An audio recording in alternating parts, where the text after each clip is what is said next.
Ano ba? 6 na. 6 na. Okay.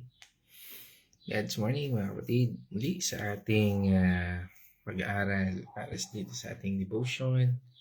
Tayo po ay pupunta sa ikatlong Beatitudes. No? Ngayon po araw ng Wednesday, June 25. At tayo po ay tutungo doon sa Matthew 5 verse 5 at pamagatan po natin itong finding rest in meekness. At sa ating nakagawian, no, muli tayo po ay sasamahan ng aking wife at aking partner para po sa ating pagbabasa ng talata at sa ating pananalangin. God's morning mga kapatid. Tayo po ay babasa sa Mateo 5 verse 5. Mapalad ang mga nagpapakumbaba sapagkat mamanahin nila ang daigdig. Tayo po ay manalangin. Panginoon naming Ama, maraming salamat po sa panibagong araw na ipinagkaloob mo sa amin, Panginoon. Maraming salamat po sa proteksyon at kalakasan ng katawan na ipagkakaloob mo ngayong araw sa bawat isa sa amin na nakikinig ng iyong mga salita.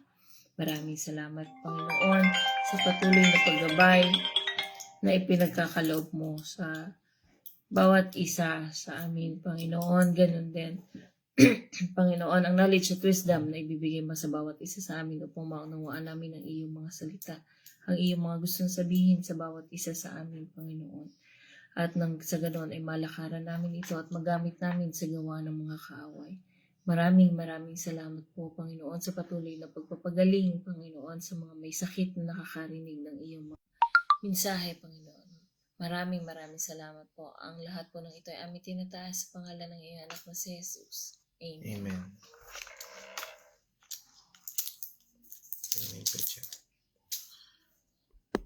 Okay, so purihin ang ating Panginoon Diyos at tayo po ay, sabi nga, ay nasa ikatlong Beatitude, no?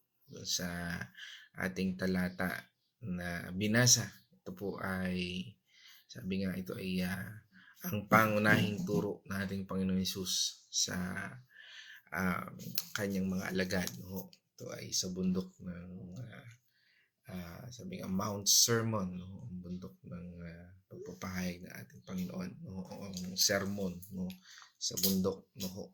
Ay matatagpuan po natin yan sa Kabanata 5 hanggang 7, no? At ito po ay naglalayon na ilarawan ang kaharian ng ating Panginoon Diyos kung paano mamuhay ang bawat tagasunod o tayo bilang paalala sa atin ng ating Panginoon Diyos, ng ating Panginoon Jesucristo, na kung paano iayon. No? Ito po ay naglalayong ilarawan ang kaharian ng Diyos at kung paano natin dapat ito sundin, no? Ito paano natin ito gamitin bilang ating mga sabi nga ay parang pattern, no? At sa kontekstong ito ng ating binasa mula sa Matthew 5 verse 5, ito po ay nagbibigay diin sa isang mahalagang katangian na dapat taglayin natin bilang mga Kristiyano. At ang patutunguhan po natin o ang paksa natin ngayon ay nagpapatungkol sa pagiging mapagpakumbaba. No? At dito, bago pa po dumating ang ating Panginoong Jesus, ang paniniwala sa mga Hudyo ay nakasentro sa pagsunod sa batas ni Moses. Sabi nga at diyan sila nakatuon at pag-asa sa kanilang sariling pagsisikap para makamit ang kaluguran ng Diyos. Ngunit inihayag ng ating Panginoong Hesus na isang bagay o ang isang bagong daan ay isang daan ng biyaya at pagmamahal o the grace and love, no? Ito ay nagpapatungkol sa grasya ng Diyos at pagmamahal ng Diyos. At ang sermon na ito mula po sa Mount Sermon o Sermon sa Bundok ay naglalarawan kung anong ibig sabihin ng pamumuhay ayon sa pamantayan ng kaharian ng ating Panginoon Diyos. Isang kaharian na hindi nakabase sa lakas, kayamanan, o kapangyarihan ng tao, kundi sa pagpapakumbaba at pag-ibig sa Diyos at sa ating kapwa. Ito po ang layunin ng talatang ito para sa pananampalataya ng mga tagasunod ng ating Panginoong Kristo ay upang magbigay ng gabay kung paano sila dapat mamuhay. Ito ay isang paalala na ang tunay na kayamanan at pagpapala ay hindi matatagpuan sa mga, sabihin na po natin, material na bagay lamang o paghahangad ng kapangyarihan, kundi sa pagpapakumbaba at pagtitiwala sa Diyos. Parang opposite ng mundong ito, no? Kasi ngayon, kinakailangan marami kang pera, marami kang mga bagay, lahat ng resources dapat nasa iyo, no? Pero dito po sa ating pinapatungkulan ngayon, ito po yung nagpapatungkol na ang pagpapakumbaba ay hindi kahinaan, kundi ang pagkilala sa atin, no? Ito yung pagiging ating um, sabi nga ay makasalanan at ating pangangailangan sa biyaya ng Diyos. Sabi nga lahat tayo ay we fall short, no? At sa pamamagitan ng pagtanggap sa ating pagiging makasalanan at pagtitiwala sa pag-ibig at awa ng ating Panginoon Diyos, tayo po ay maaaring, sabi nga, ang sabi doon sa salita ay napakaganda, no? Manalangin ang kanyang mga pangako, no? We have sa promise ng Panginoon. Sabi nga, ang pangako, sabi nga ay pangako lang yan pag sa tao, ano ho. Pero pag sa Diyos, ang Diyos kasi, pag siya ay nangako, siya po ay, sabi nga ay, ang pangako ng ating Panginoon Diyos ay hindi po siya nagkukulang. Tapat siya pag siya ay nangako. No ho. At ito ay nagbibigay sa atin ng, sabi nga ay, um, um, ng labis na kapayapaan, no? Tayo ay, sabi nga ay, um, um, pinagpala, no? Doon sa ating unang bahagi ng ating salita, no? Ang talatang ito ay isang hamon, mga kapatid, na sa atin upang suriin ang ating mga puso at patuloy nating sikaping mamuhay ng may pagpapakumbaba upang matanggap natin ang pagpapala na inihanda ng Diyos para sa atin. No? Ano nga ba itong mapalad? Kahapon napatungkulan din po natin ito. Sabi nga sa Greek word na makarios. No? It means hindi ito simpleng masaya lang. No? Ito ay isang spiritual na pagpapala na nagmumula sa Diyos.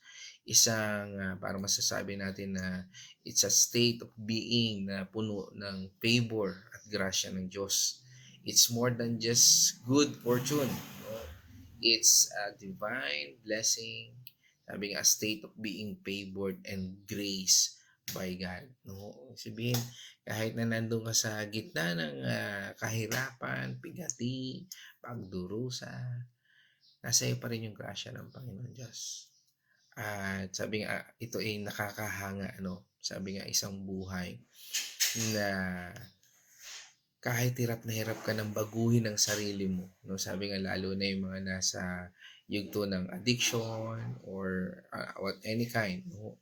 Or mga sabihin natin na paglalaban, sabihin na natin yung mga paghihirap na sundin ng Diyos, no? Na kung paano natin baguhin ang sarili. That is the state of being na masasabi natin na hirap tayong baguhin ang sarili natin, hirap nating sundin, no? Parang mas gusto nating makita lang yung biyaya ng Panginoon Diyos. Parang ayaw nating isakripisyo ang buhay natin. Nahirapan tayo isakripisyo ang mga bagay sa atin o buhay natin para maglingkod sa Panginoon Diyos. Ay katulad din ng ating pamumuhay. Sabi nga, sabi nga parang walang gustong hindi mabago, no? Pero walang gustong nahihirapang sundin ang pagbabago. No? Parang gano'n, ano? At sabi nga, ang pagiging masaya ay parang pagkuha mo lang ng isang maliit na regalo mula sa kanyang mga tagalingkod o sa lingkod ng ating mga tagapaglingkod ng ating Panginoon Diyos. Masarap, di po ba? Oo, pero hindi hindi pa rin po ito ang naghahatid ng buong yaman at kapangyarihan ng hari. No? Sabi nga, ang pagiging mapalad na ay ayon sa kontekstong ito ay parang pagiging anak ng hari, no? Hindi lang basta regalo ang natanggap mo, kundi ang buong mana, ang kanyang mga kayamanan, kapangyarihan at proteksyon. Ikaw ay nasa espesyal na posisyon, paborito o laging binibigyan ng espesyal na atensyon.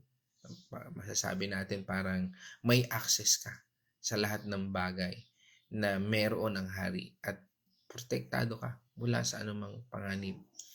Ganito po ang ibig sabihin ng pagiging mapalad. Hindi lang basta swerte, kundi isang estado kung saan ikaw ay nasa ilalim ng espesyal na pabor at biyaya ng Diyos, ang hari ng mga hari. Ang grace of favor ay hindi lang basta good vibes, kundi aktibong pagpapakita ng kanyang pagmamahal at pangangalaga sa bawat isa sa atin o sa atin. Ito po ang pagiging mapalad natin. Hindi ibig sabihin we are exempted doon sa mga pagsubok, paghihirap, o isang bagay nito. Sabi nga doon sa mga pagsubok na ito, dito natin makikita yung pagiging mapagpakumbaba. Di ba, minsan, pag tayo ay hirap na sa ating buhay, nasasabi natin, Lord, sumunod naman ako sa iyo. Di ba? Ginawa ko naman ang mga bagay na ninanais mo, na akala mong ninanais mo. No? Minsan, yan ay pagmamalaki sa Panginoon. Tandaan natin ang mga bagay na um, nararanasan natin ay paghubog sa atin ng Panginoon Diyos. At kung tayo ay magpapakumbaba sa Panginoon, magpapasakop tayo sa Kanya, makikita natin kung paano niya tayo baguhin at kung paano niya linangin yung ating pagkatao. No? At ito yung sa pamamagitan nito, dito tayo hinuhubog ng Panginoon Diyos. Sabi nga, magpakumbaba, no? O meek, being meek, no? In the Greek word is pros, no? O sabi nga ay ito ay kalimitang iniiwasan ng iba dahil parang ito ay nagpapakita ng kahinaan, no? Na minsan, di ba, pag tayo ay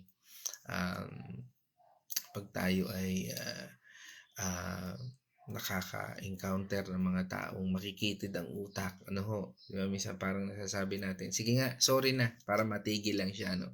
Yung mga taong sabihin natin nagtatantrum, kaya hindi niya nakikita kung ano yung mga bagay na ginagawa niya o hindi niya labis na naiintindihan, no? Minsan, mahalaga rin minsan na magpakita tayo ng mga pagpapakumbaba sa mga taong yun. It's not an abuse, but sabi nga, minsan hanggang doon lang yung kanyang kaisipan. Parang yung kwento ng tigre at saka ng ano nga ba ito? Kambing, no?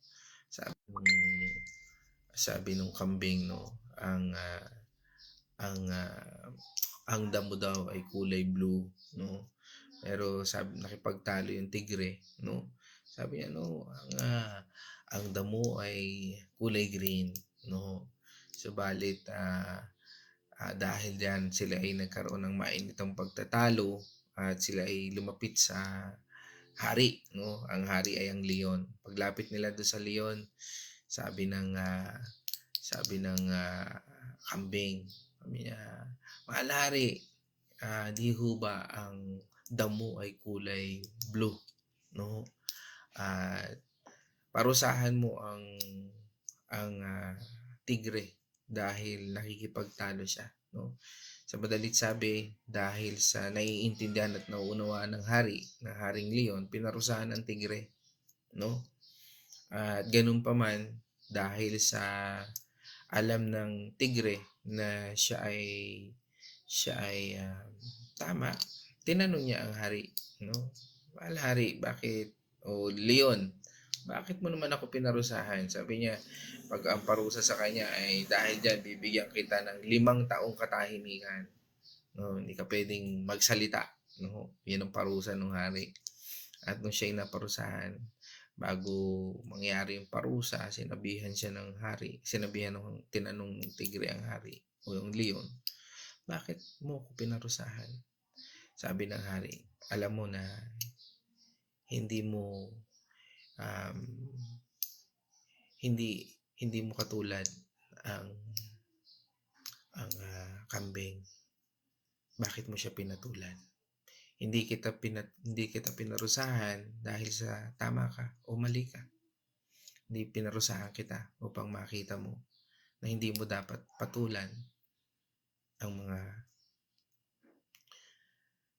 may karakter na katulad ng ganyan. Sa buhay natin, may halintulad natin ang principle na ito. Na may mga tao sa buhay natin na kung minsan napaliwanagan na natin, subalit ang prinsipyo ng kabuluktutan, prinsipyo ng mali ay patuloy nilang nilalakaran. Mga tao na kung minsan sa buhay din natin, sa ating pananampalataya, sila yung matitigas ang ulo. Sila yung mga tao na nakita na nila ang katotohanan, alam na nila ang katotohanan, pero pilit pa rin nilang binabaluktot. At sa buhay nating mananampalataya, ito yung mga Kristiyano na masasabi natin na patuloy na binabaluktot ang tama sa mali. Kaya nga, patuloy tayong pinaalalahanan ng Biblia na tayo maging mapagmatsyag. Patuloy nating ilaan, ituon ang katotohanan ng Diyos. Sabi nga, ang kagalingan ay pinagkaloob sa atin ng Panginoon Diyos at kailangan natin paniwalaan. Hindi tayo magiging magaling o hindi natin mararanasan ang kagalingan kung patuloy nating inaalala ito. Ang kahinaan, sabi nga, ang mga pagdurusa sa ating buhay. Hindi natin mararanasan ang grace and favor ng Lord kung patuloy nating nililingon ang mga bagay na wala sa atin, nagpapahirap sa atin, at patuloy na pumipigil sa atin. At sa pamamagitan ng pagpapakumbaba, ito po ay ang pagkilala sa iyong pagkukulang at pagiging dependent sa ating Panginoon Diyos. Sabi nga, it's not a weakness, but a recognition of one's limitation and independence of God. Yan ang pagdepende natin sa ating Panginoon Diyos. It's a humility coupled with strength and gentleness. Sabi nga, a quiet confidence in God's power. Na tayo ay patuloy na nananatili sa kapangyarihan ng Diyos. Lord, alam ko mahirap ang aking sitwasyon. Lord, alam ko hindi ko kaya pagtagumpayan ito. But you can. Sabi nga, let God be God. Hayaan natin ang Diyos ay maging Diyos sa buhay natin. Hayaan natin ang Diyos ang siyang kumilos sa ating buhay. Hayaan natin ang Diyos ang siyang magpakilos sa atin. Gawin lang natin ang the best para sa lahat sa ating buhay. Sabi nga, that is enough na magtiwala tayo at gawin ang pinagagawa ng Diyos sa buhay natin. Ito rin yung pagiging, sabi nga, meekness o yung sinasabi nga natin ito ay yung pros o yung pros na ito, pagpapakumbabang ito ay ang pagiging mababa ang loob, no? Yung hindi mapagmataas o masasabi natin hindi hambog. Sabi nga sa atin ng Proverbs 16 verse 18. Higit na mainam sa ginto ang magkaroon ng karunungan at higit kaysa pilak ang magtaglay ng pangunawa. 17. Ang landas ng matuwid ay palayo sa kasamaan. Ang maingat sa paglalakad ay nag-iingat sa kanyang buhay. 18. Ang kapalalo ay humahantong sa pagkawasak at ang pagmamataas na isipan ay ibabagsak. Amen. Kaya nga po, napakahalaga ng pagpapakumbaba. No? Hindi dahil sa minsan nakakala natin we are superior sa ibang tao. Mas maganda yung pamumuhay natin kaysa sa kanila, no? Ay nagmamalaki na tayo o nagiging mapagmataas na tayo. Sabi nga, ang palay, habang siya ay tumataba, habang siya ay lumulusog, no?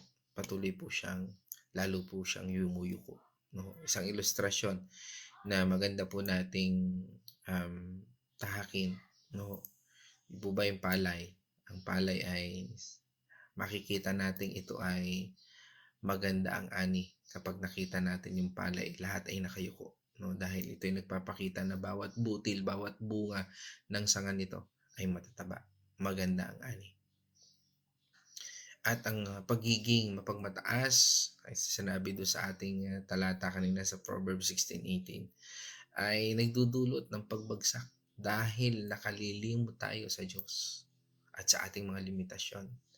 Ang pagpapakumbaba ay nagdudulot ng kaligtasan at proteksyon. Sabi nga rin sa atin ang Isaiah 66 verse 2, ang paalala po sa atin.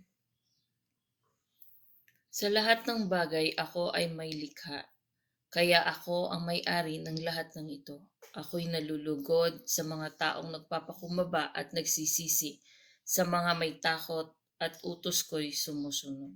Amen. Sabi nga, ang Diyos ang siya nagmamay-ari ng lahat.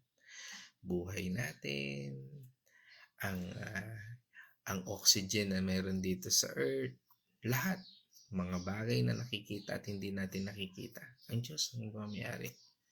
Kaya nga, ang Diyos ay laging nandyan para sa mga taong may mababang loob. No? Handa siyang tulungan at sa suklolohan ng bawat tayo. No? Sa anumang ating problema, nandyan po siya. Kaya nga, huwag tayong matakot. Huwag tayong manlupaypay sa problemang ating dinaraanan. Sabi nga, daanan natin, no? Pero wag naman nating tambayan. No? Pag sinabing tinatambayan natin, no, ilang taong ka nang nandiyan sa problemang yan, yun pa rin ang gusto mong tambayan, no? Sabihin, hayaan natin na baguhin tayo ng ating Panginoon Diyos. Mabago ang ating kaisipan. Kaya nga lagi sinabi ng Panginoon sa atin sa Romans 12 verse 2, do not conform to the pattern of this world, but be transformed by renewing our mind. No? Renewing our mind. Metanoia. Pagbabago ng isip. Kung gusto nating mabago ang buhay natin, baguhin natin yung pag-iisip natin.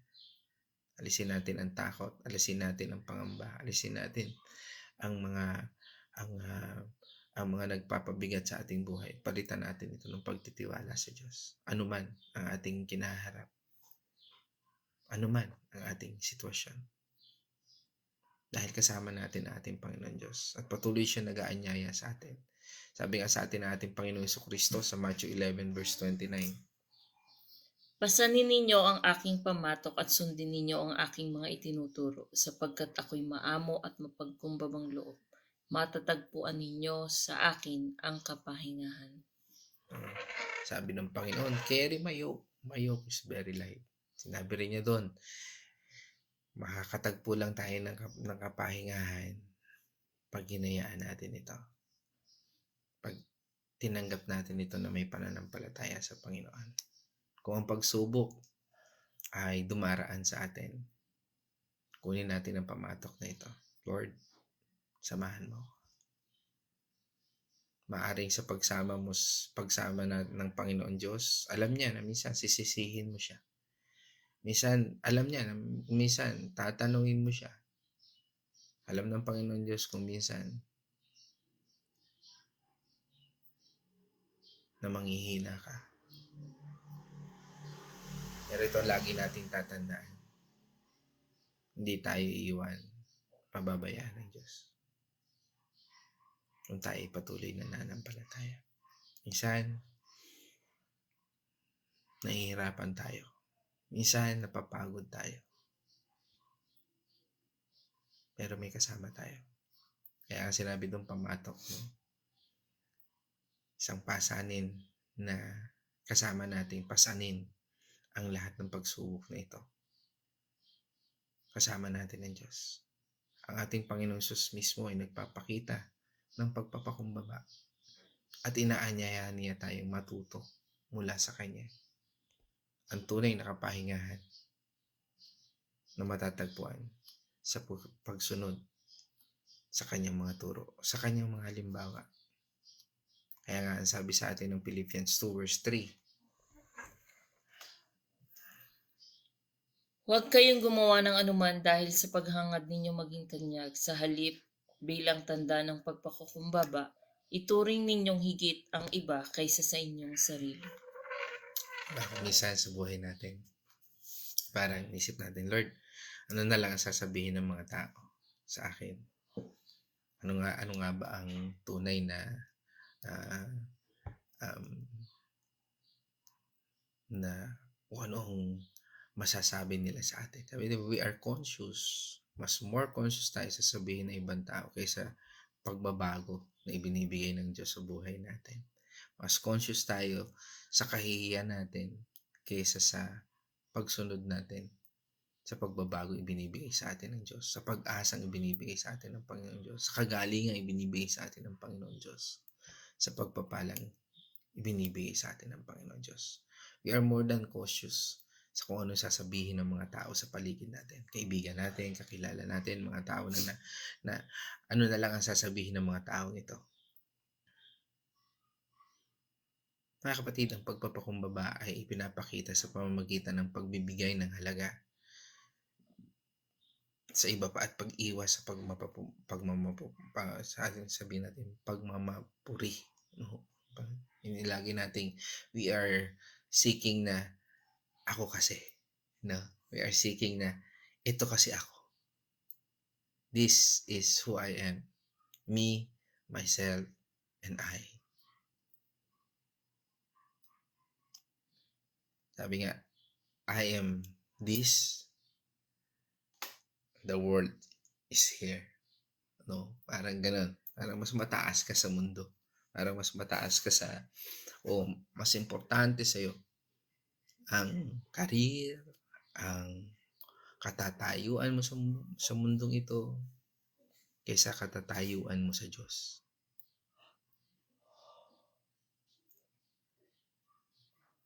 This is the level kung saan naroon tayo sa presensya ng Diyos. Ang Diyos ba ay nasa presensya natin sa lahat ng ating ginagawa? Sa ating relasyon, sa ating career, sa ating buhay, at sa ating pagpapakumbaba. Pagpapakumbaba na kailangan natin ng Diyos sa lahat ng area ng buhay natin ito. Doon natin makikita ang tunay na kapayapaan. Ang tunay na kaligayahan, ang tunay na pag-ibig.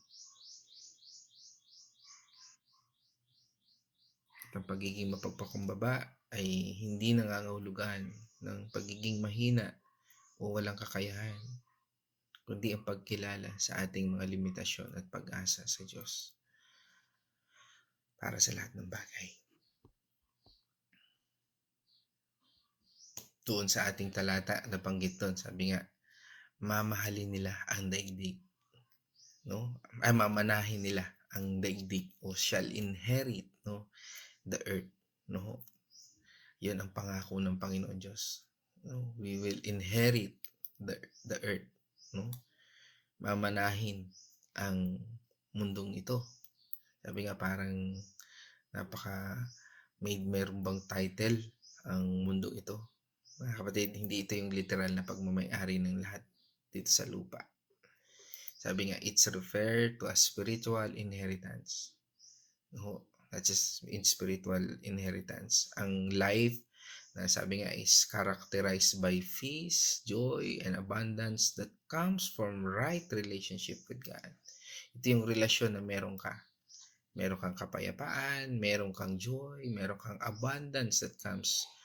No, nandun yung tunay na kaligayahan.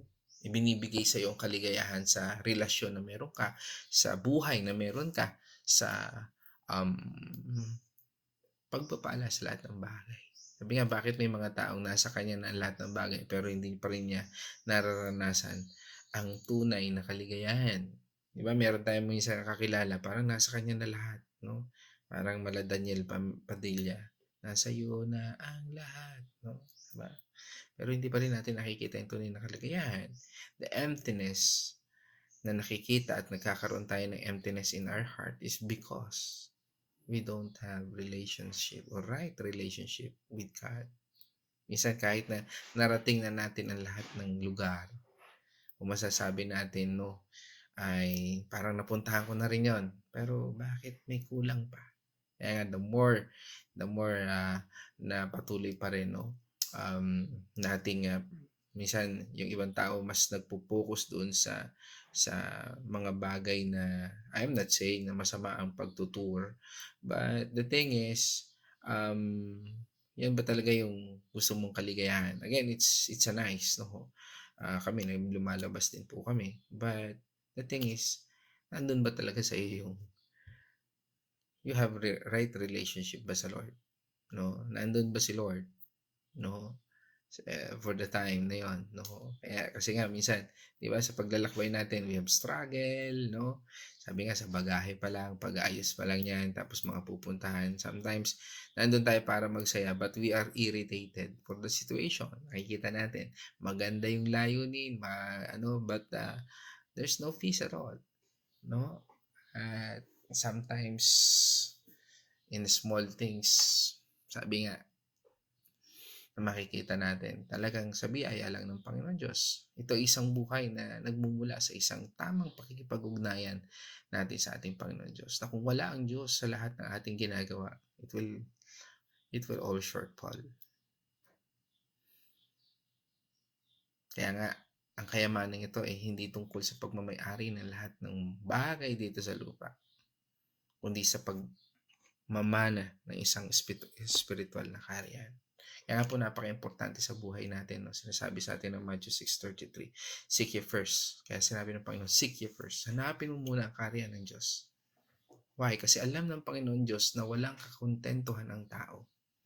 Cellphone, pabago-bago. Kotse, pabago-bago. Bahay, pabago-bago. Lahat ng bagay dito nagpabago. There's no satisfaction.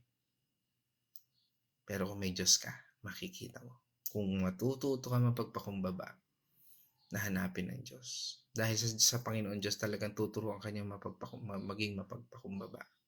Dahil ang Diyos mismo nagpakumbaba. Isang kaharian na puno ng kapayapaan, kagalakan at buhay na walang hanggan. Dahil sa tamang relasyon sa ating Panginoon Diyos.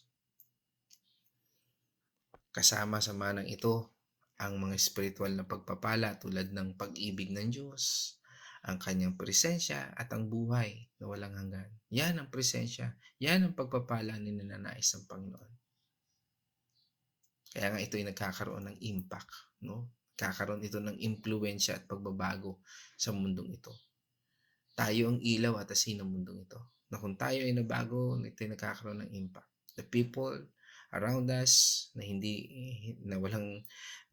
nakakilala sa Panginoon o nakakakilala sa Panginoon pero nanlalamig o sabihin na natin nawawala na sa sirkulasyon, it gives impact sa mundong ito. Kaya nga ang pagiging tagasunod ng ating Panginoon o pagiging born again, pagiging Kristiyano ay isang mahalagang bahagi sa buhay natin. That is the best decision na pwede mong gawin sa buhay mo. At ito ay magsisimula sa pagpakumbaba. Isang mahalagang katangian para sa mga taong pinili na sumunod sa ating Panginoon Diyos o mga taong nasa kaharian ng Diyos. Kaya nga mga taong sumunod, no? Sabi nga sa bagay nito, maaring ang mundong ito ay mahirap sundin, no? Pero sabi nga, this is only saglit lamang, It's a short time na paghihirap, pagtitiis. Because pagkatapos ng buhay natin sa mundong ito, nandun yung eternal life. Isang buhay na labis ng kasayahan compared sa mga tinitiis natin ngayon. Sino na yung tiisin natin ng mga bagay na maaring magpasama sa atin. Bisyo, kalayawan, kalaswaan, kasalanan, mga bagay na iniisip nating masaya, masarap, subalit nagbibigay naman sa atin ng kapahamakan. Mga kapatid, ang pagpapakumbaba ay hindi naghahangad ng kapangyarihan para sa kanilang sarili. Sabi nga, they trust in God's plan and His timing. God's plan ba yan sa buhay mo? Yan ba ang timing ng Lord? Mga kapatid, sa pamamagitan ng pagpapakumbaba, makakamit po natin ang kapayapaan ng loob at blessing na nagmumula sa ating Panginoon Diyos. Sabi nga, ito yung blessing which leads to a more fulfilling life, both here on earth and eternally. Dito sa lupa at hanggang sa langit. Pwede tayo maging masaya sa piling ng Diyos na hindi natin compromise sa ating pananampalataya. Sabi nga, everything will be enough. Magiging sapat ito kung sinusunod natin ang ating Panginoon Diyos. Sa ating pag-isip, sa ating pananalita, gawa, sa lahat ng desisyon sa ating buhay. Ang pagiging mapagpakumbaba ay nagdudulot ng una, kapayapaan o yung inner peace. No? Ang pag-iwas sa pagmamataas ay nag-aalis ng stress at anxiety na nagdudulot ng paghahabol sa mga material na bagay o kapangyarihan. Kapag iniisip natin, we worries a lot of material things sa buhay natin. Tandaan niya, magbibigay sa iyo ng anxiety yan at stress. Minsan, di ba, sinasabi natin, Lord, gusto kong gumaling. Pero ayaw mo namang alisin, ayaw mo sundin ng Panginoon Diyos, tigas ulo ka rin. Hindi ka gagaling. Simple lang yan. Parang sinabi ng Panginoon, uminom ka ng gamot, ayaw mong uminom ng gamot. Pero gusto mong gumaling. O, sabi ng doktor, bawal sa'yo yan. Pero sinusunod mo pa rin, ginagawa mo pa rin yung bawal. Kalawa, mas malalim na relasyon sa Panginoon Diyos. Kung meron tayong pagpapakumbaba, magkakaroon po tayo ng mas malalim na relasyon sa ating Panginoon Diyos.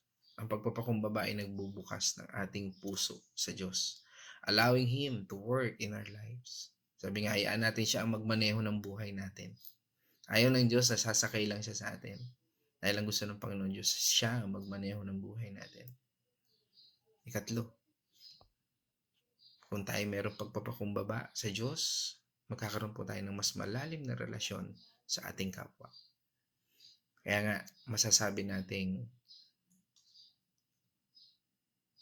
mamahalin mo ang isang tao kung marunong siya magmahal sa Diyos.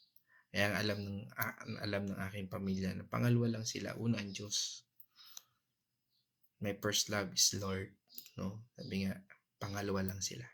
Ang aking pamilya at ano pang bagay dito. Una si Lord. At sa buhay natin, mananampalataya, si Lord ang dapat nangunguna sa atin.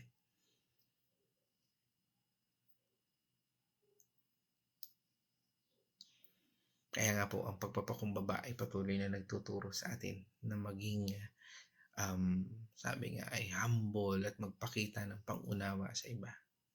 Kakaroon po tayo ng right knowledge, no? Knowledge sa mga bagay na nakikita natin sa ating kapwa. Kakaroon tayo ng tamang wisdom upang unawain ang mga taong ito.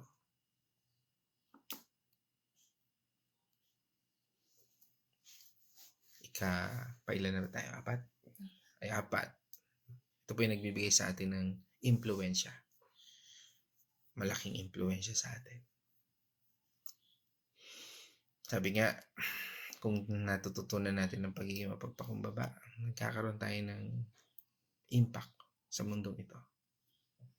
At nagkakaroon po tayo ng mas malaking impluensya sa iba sa pamamagitan ng ating salita at mga gawa. At katulad ng social media na ito po ay maaring magbigay sa atin sa buhay natin. No? Kung maipakita natin ang buhay natin na pagmamahal sa Diyos, maipakita natin sa mundong ito, hindi man tayo perfecto. Maaring may masasabi pa rin ang ating kapitbahay, kapwa sa atin. Pero yan ba pipigil sa'yo? Para hindi mo ibigin ng Diyos na siyang lalong umibig sa'yo. Inibig ka ng Panginoon Diyos kahit makasalanan ka pa. Romans 5 verse 8. Dahil ninanais ang Panginoon Diyos ang makita mo yung pagbabago niya sa buhay mo. Sa buhay natin. na kung ating susundin lang ang ating sariling kaunawaan, sarili nating pagsisikap, we fall short. Dahil limitado ang ating kakayahan. Mga kapatid, dito po ako magtatapos. At sa ating talakayang ito, mula po dito sa Matthew 5 verse 5, ay isang paanyaya sa atin na yakapin ang pagpapakumbaba bilang isang paraan upang makamit natin ang tunay na kapayapaan at isang masaganang buhay na nagmumula lamang sa ating Panginoon Diyos. Sabi nga, it's a call to embrace humility as path to true peace and abundant life from God. Panawagan po sa atin ng Panginoon Diyos. Yakapin po natin ang kabutihan ng Diyos at matatamo natin ang kapayapaan at masaganang buhay. Buhay na sapat kahit sa tingin ng iba ay kulang. Subalit sabi nga, ang pagiging mapagpakumbaba ay hindi isang weakness, but a strength that allow us to receive God's blessings and impact the world for His glory. At isa ka sa gagamitin ng Panginoon Diyos. Dahil when you receive Jesus Christ in your life, may impact ka na sa mundong ito. Dahil gusto ng Panginoon Diyos, maging ilaw at asin ka. Hindi dahil sa sarili mong gawa, kundi sa pagbabagong ginagawa sa atin ng Panginoon Diyos. Ang buhay natin ito, we are all on process ng pagbabago ng Panginoon Diyos. Sabi nga, we are all Christians on process. Binabago pa rin ng Diyos. Hindi perfecto, dahil ang Diyos lang ang perfecto. Pero we're all on process na tayo ay nagpapasakop sa Panginoon. At ang process na yan nakabase sa free will natin. Gusto nating layunin, gusto nating lakaran, nasa atin po yan, mga kapatid. It's a process that God's, sabi nga, ang favor ng Panginoon Diyos nandyan na, ang pagpapala ng Panginoon Diyos na kandyan na, nakahain na. Ang inaantay na lang is, do you allow, di ba, sa may mga application, allow o accept yung process na ito sa buhay natin. Do you allow God to process our life? Because kung i-allow natin ng Panginoon Diyos, nandiyan yung pagpapakumbaba. Again, mga kapatid, purihin natin Panginoon Diyos. At sa yugtong ito, nais ko namang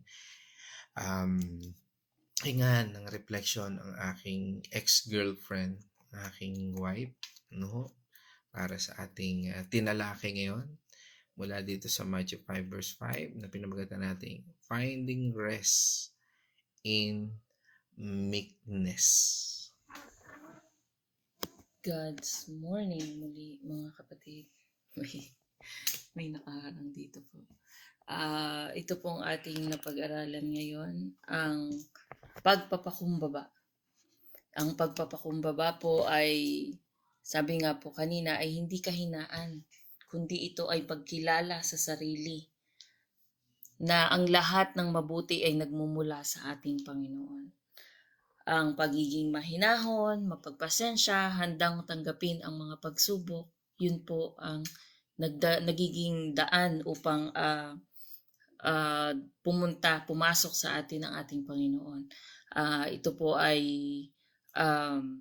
tinuturo sa atin ng Panginoon upang hingin natin sa Kanya ang lahat ng ating mga pangangailangan. Sabi nga po, ang Panginoon po ang may-ari sa atin. Ang Panginoon po ang siyang lumikha sa atin, kaya siya po ang may karapatan sa atin. Kaya dapat po tayong maging mapagpakumbaba.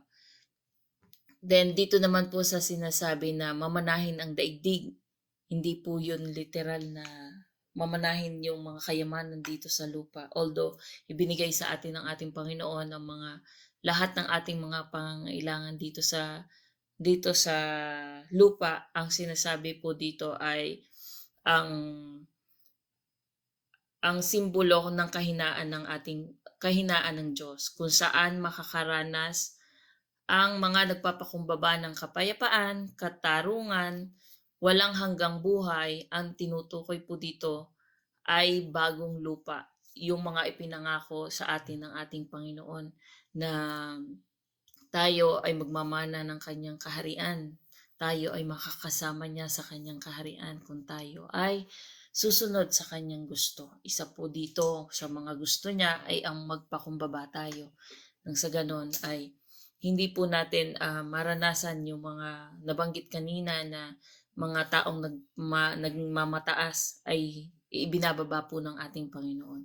At yung mga nagpapakumbaba ay yun yung itinataas ng ating Panginoon. Dito po sa pagpapakumbaba, dito po susumpungan natin, matatagpuan natin ang kapayapaan sa ating buhay at magpapalakas po ng relasyon sa ating Panginoon. Kaya po dapat tayo ay maging handang magpatawad sa mga nakasakit sa atin, sa bawat isa sa atin, ang pagiging mapagkumbaba sa harap ng mga otoridad o sa mga kasamahan natin, yung mga nakakasama natin sa trabaho, sa paligid natin, sa kapitbahay natin, kung sa mga nakakasalamuha natin na nakakasakit ng ating damdamin. Ito pong Mateo 5:5 ay nagtuturo na ang tunay na kayamanan ay hindi material kundi espiritual na pagpapakumbaba na nagbubukas ng daan sa kaharian ng ating Panginoon. So yun lamang po, tayo po ay patuloy na manahan sa presensya ng ating Panginoon at ito pong pagpapakumbaba natutunan natin ngayon ay napaka-importante upang magkaroon tayo ng tunay na kapayapaan. So yun lamang po, mag-ingat po tayong lahat. Amen. Pagin natin Panginoon Diyos. Ngayon naman tayo ay dumako sa ating mga kapatid online, no? Mga kapatid natin na patuloy na sumusuporta sa atin, no? Talagang sabi nga very consistent, no? Na talagang lagi nating nakakasama. At eto na, batiin na natin sila ng ang kanilang buong angkan, no? Yan. At ito ay pinangunahan tayo ng angkan ng Andal at Artillaga. Walang iba kundi ang angkan ni Pastora P. Artillaga. No? Yan. Batiin na natin ng lahat dyan. Ang Andal at Artillaga family. Yan. At ganun din ang angkan ng mula po din sa Liliw, Laguna. No? Sinundan tayo ni Nay Edna. No? Arosena. Yan. At ganun din si angka ng Nunoso, no? Yan, si Atenela. Yan, kasama rin po natin. At mula po naman din sa Bulakin, Chaong, no? Sinamahan po tayo ng ating kapatid si Ate Marta Artillaga. Yan, at syempre ang aking kamag-anak, ang aking pinsan, ano? Si Ate Lilibet Chua, no? Ang kanang mula po sa Cotabato, Alamada. Yan. At ganun din ang ating kasama ngayon ay sabi nga ay si Kuya George Pios, no? Mula po sa Bacolod. Yan. Ang kanang Pios. Yan. At ang Kuya Chris, syempre, balik tayo sa Bulakin Chaong. Yan. Yan, kasama rin natin ang Kuya Chris. Yan. At syempre, kasama natin ang hindi nawawala ang aming Nanay Winnie Patual. Yan sa Villa Escudero. Kasama din po natin. At ganun din, syempre ang aking inaanak, no? Ang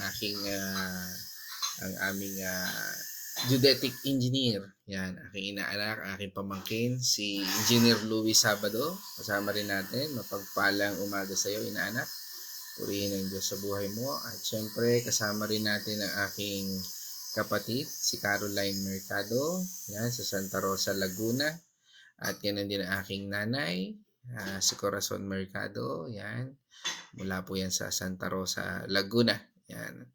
At ganun din si Sister Grace, no? At batiin din natin ang mula diyan sa Bay Laguna, no? Yan, ang Biray family, yan. Ang buong clan ng Biray at yan, kasama rin natin ang sino pa?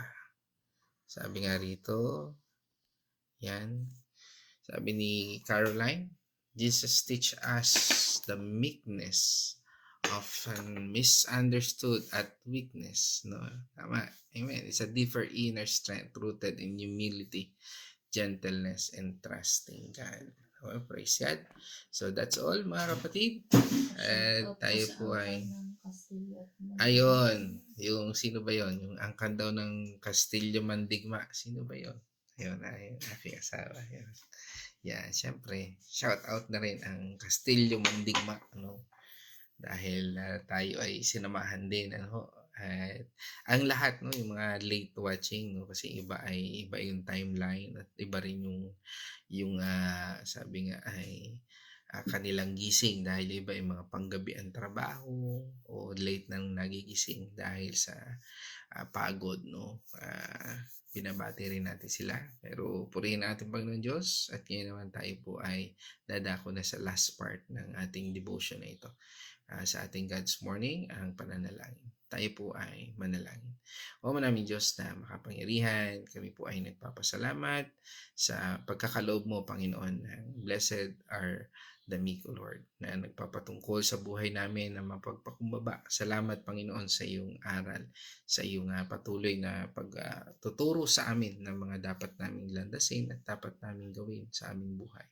Tunay na ang aming kakayahan, ang aming kaalaman ay limitado at wala sa kalingkingan ng iyong pagpapala at ang iyong pagmamahal. Kaya nga Panginoon, kami ay lubos na nagpapasalamat, nagpupuri sa iyong presensya at sa iyong paggabay sa bawat isa sa amin. Patuloy Panginoon na ang iyong kapangyarihan ang siyang nagbibigay sa amin ng kalakasan, nagbibigay sa amin Panginoon ng pagpupuri sa iyong pangalan. Patuloy naming idinadalangin ang aming mga kapatid na papunta sa trabaho, Panginoon, for your divine protection. We thank you, Lord, sa iyong divine protection, provision, health, Lord, at patuloy na pabor, Panginoon, sa pagbibigay ng negosyo, pagbibigay ng mga projects, Lord. Salamat, Panginoon, sa iyong kabutihan at patuloy naming idinadalangin sa iyong pagpapala. Patuloy ka, Panginoong, mangusap sa bawat isa. Especially, Lord, sa aming mga kapatid na nangihina, sa mga kapatid namin, Panginoon, na nawala ng mahal sa buhay, na mayapa, O Lord. Patuloy mo po silang aluin sa gitna ng kalungkutan ito at patuloy niyo po silang tulungan na na manumbalik Panginoon ang ang ligaya na nagmumula sa iyo Panginoon.